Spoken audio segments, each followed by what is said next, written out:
진리의 사람 다속 유영모는 누구인가? 204번째 시간입니다. 오늘은 임에게 잡힌 부시되어 라는 제목으로 말씀드리겠습니다. 배움인가 깨달음인가를 따져온 지도 오래입니다. 깨닫고자 배우는 것입니다. 배운다고 다 깨달아지느냐 하면 그것은 아닙니다. 그렇다고 배우지 않고 깨달을 수 있느냐 하면 그것도 아닙니다. 공자는 말하기를 내 일찍 온종일 먹지 않고 밤새워 자지 않고 생각하여도 도움이 없었다. 배우기만 갖지 못하였다. 라고 하였습니다.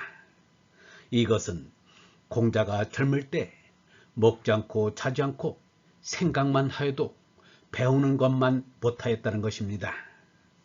공자는 겨우 하루낮 하룻밤 사이지만 예수 석가는 몇 년 몇 날 그렇게 하였습니다. 그렇다고 공자가 배우기만 하고 생각하지 않았는가 하면 그렇지 않았습니다. 공자는 이렇게 말하였습니다. 배우되 생각하지 않으니 캄캄해지고 생각하되 배우지 않으면 위태롭다. 잠잠히 알고 배움을 싫어하지 않는다. 잠잠히 안다는 것은 생각해서 알았다는 말입니다. 그러나 또한 열심히 배웠다는 것입니다. 이것은 생각하기와 배우기를 병행하였다는 말입니다. 유영모는 생각을 강조하기를 나는 무엇인가? 정신이다. 하늘이 무엇인가 하면 생각이다. 부처가 무엇인가 하면 생각이다. 있다는 데는 생각이 주인이다. 생각이 어디서 오고 어디를 가는가 하면 아무도 모른다. 정신은 어디로 가는지 모르지만 마침내 찾아가는 곳이 있다. 영원한 생명인 얼라를 찾아가는 것이다. 라고 하였습니다. 또 유영모가 배움을 강조하기를 나는 다른 아무것도 믿지 않고 말씀만 믿는다. 여러 성현들이 수백 년, 수천 년 뒤에도 썩지 않을 말씀을 남겨놓은 걸 씹어보아야 한다. 이렇게 말하면 종교 통일론 같지만 그렇지 않다. 나는 통일은 싫어한다. 통일은 되는 게 아니다. 하느님께로 돌아가는 귀일이라야 한다. 이처럼 누구나 선사들의 말씀을 배워서 하느님의 성령을 생각해야 하는 것입니다. 젊을 때일수록 배움에 치중해야 하고 늙을수록 생각에 치중하게 됩니다. 유영모는 종교끼리 세력 다툼을 하는 것은 있을 수 없다는 것입니다. 무슨 종교를 믿든지 하느님께로 돌아가는 귀의를 이루어야 한다는 것이지 하느님의 아들이라면 하느님께 돌아가는 귀일에 힘쓸 뿐입니다. 교세 싸움을 벌이는 것은 마귀의 짓입니다. 예수 석가를 통해서 나온 하느님의 말씀이 우리들의 정신적인 먹이가 되듯 유영모를 통해 나온 하느님의 말씀도 우리들의 정신적인 먹이가 됩니다. 그러므로 뒤에 오는 사람들을 위해서라도 유영모의 말씀을 버릴 수 없습니다. 유영모도 말하기를 신앙은 학문 이상이지만 신앙은 학문화가 되어야 미신이 되지 않는다 라고 하였습니다. 그렇다면 다속 유영모의 말씀을 문자화 학문화하는 일은 매우 기묘한 일인 것입니다.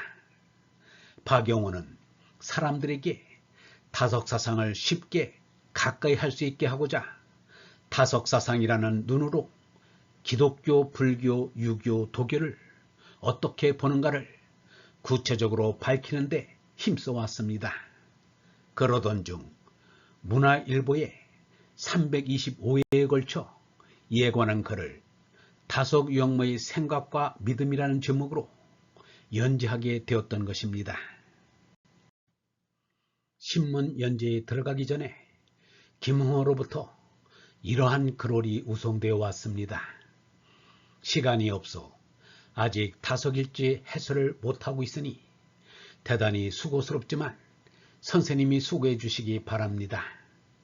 다속 선생님의 전기를 쓰신 것처럼 다속일지도 정성스럽게 해석해 주시면 후인들에게 큰 도움이 될 것입니다.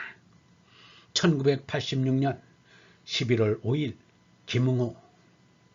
박용호 역시 다속 사상과 기송 종교와의 고리 있기에 골몰하느라 다속일지 해설에 들어갈 겨를이 없었습니다. 겨우 다속일지에서 한시 16수를 골라 씨알의 말씀이라 하여 출판해 보았습니다. 그러나 생각한 것만큼의 반향이 없었습니다. 그런데 문화일보 연재를 하고 있을 때 김응호로부터 전화가 왔습니다. 다속일지 해설에 착수했다는 반가운 소식이었습니다. 해설을 하다가 궁금한 것이 있으면 편지로 물을 터이니 바쁘더라도 회답을 해달라는 부탁이었습니다. 6, 7회의 문의가 있었습니다. 아는 대로 성의껏 답신을 보냈습니다. 다속일지 해설은 개인의 일이 아닙니다. 어떤 의미에서는 이 민족을 위한 일이요, 인류를 위한 일입니다. 다속 사상은 사람들을 정신적인 굶주림에서 건져줄 정신적인 먹거리이기 때문입니다. 김응호는 유영모 스승의 다속일지가 얼마나 소중한 정신적인 보물인가를 잘 알고 있었던 것입니다. 다속일지에 실려있는 한시 1300수와 시조 1700수는 대단히 알기가 어렵습니다. 유영모에 대한 논문을 쓰는 정양모, 심일섭 교수 등이 읽어도 알 수 없다고 하였습니다. 다속일지를 알지 못한 채 논문을 쓰려니 마음이 개운치 못해 찝찝하다면서 빨리 다속일지 풀이를 해달라고 하였습니다. 심일섭 교수는 다속사상의 용어해설 사전을 만들어 주었으면 좋겠다고 하였습니다. 드디어 김응호는 다속일지 완해라는 문필의 대장정에 성공하였습니다. 쓰여진 원고지만도 24,000매라니 대장정이 아니고 무엇이겠는가. 공자는 주유천하를 할 때 하도 바삐 돌아다니느라 앉은 자리가 더워질 겨를이 없었다는데 김응호는 다속일지 풀이에 자리를 뜰 겨를이 없어 궁둥이살이 물을 지경이었다고 합니다. 그런데 유감스럽게도 성천재단의 사정으로 반을 줄여서 출판하게 되었습니다. 그래도 500쪽이 넘는 책이 3권이 되었습니다. 다속사상연구의 명예회장인 유달령이 박용호에게 김응호 교수의 해설을 읽어도 잘 모르겠다는 사람이 많으니 더 쉽게 써보라고 하였습니다. 유영모의 글이 워낙 어려운지라 간단명료한 해설에도 이해가 안 가는 이들이 많다는 것입니다. 하긴 유영모의 설명을 직접 들은 김응호조차 3년을 들으니 귀가 열리더라고 하였습니다. 그때 김응호는 일본 와세다 대학 철학과를 졸업하고서 위당 정린보가 세운 국학대학 철학과 교수로 있을 때였습니다. 그러므로 아무리 쉬운 해설을 하였더라도 일반 사람들이 한 번 읽어서 다 알았다면 그것은 이상한 일일 것입니다.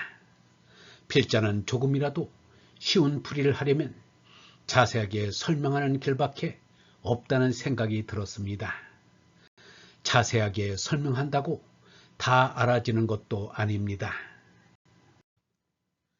유영모의 말도 예수석가처럼 결론은 하나입니다. 거짓나인 죄나를 넘어서 얼라를 깨달아 하느님께로 돌아가자는 것입니다. 그것이 나지 않고 죽지 않는 영원한 생명에 들어가는 길입니다. 말이 어려운 것이 아닙니다. 깨는 것이 어려운 것입니다. 죄나를 거짓나로 알기도 어렵거니와 죄나를 넘어서는 일은 더욱 어렵습니다. 그래서 참나를 깨닫고자 하면 예부터 내려온 말처럼 백척간도 진일보해야 합니다. 백자나 되는 세워놓은 대나무 위에 올라가 거기서 한 걸음 내딛는다는 것입니다. 백자 높이에 대나무 위에 올라가기도 어렵지만 그 꼭대기에 올라가 한 걸음을 더 내딛는 일은 곧 떨어져 죽는 일입니다. 다시 말하면 죄나라 죽고 얼나라 손나라는 것입니다. 그래서 눈에 보이지 않는 형이상의 일이라 비유를 쓸 수밖에 없습니다. 예수 석가가 비유를 잘 하는 것도 그 때문입니다. 유영모도 말하기를 비계기를 잘해야 한다 라고 말하였습니다.